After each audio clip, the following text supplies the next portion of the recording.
Welcome back. Today we're going to briefly discuss the politics of the SALT deduction.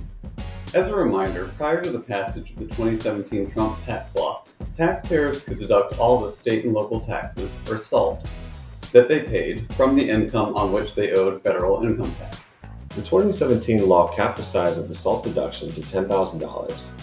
The budget bill that recently passed the House, also known as H.R. 1 or the Big Beautiful Bill, would raise it back up somewhat to $40,000. For your typical taxpayer, this cap doesn't really matter.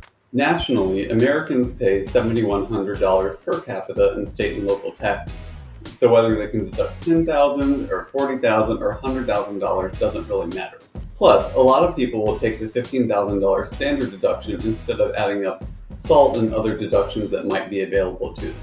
But for higher income taxpayers who pay tens of thousands, if not hundreds of thousands, in state and local taxes, the size of the SALT deduction can have a big impact on the federal taxes they owe. So SALT is a big concern among these individuals, and a particularly big issue for high-income taxpayers in states where taxes are higher, which tend to be more democratic states. So some of the loudest supporters of an enhanced SALT deduction, which would disproportionately benefit wealthy taxpayers, have actually been congressional Democrats from these higher tax states, while the most vocal opponents of the deduction have been red state Republicans who see it as a gift to blue states.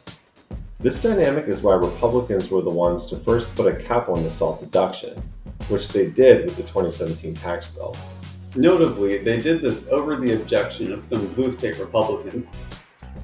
This time around, the GOP majority was so narrow that they couldn't afford to lose the votes of blue state Republicans, which is why congressional Republicans compromised with their blue state members and raised the cap to $40,000.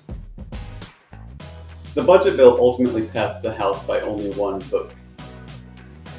With one of the two Republicans who still voted against it describing it as a debt bomb, which, considering it eliminated the biggest debt-reducing part of the 2017 law, the $10,000 SALT deduction cap, is probably a fairly accurate description of the legislation in its current form. Alright, that'll do it for us. Join us in 2 weeks for our next unit. Thanks! Thank you.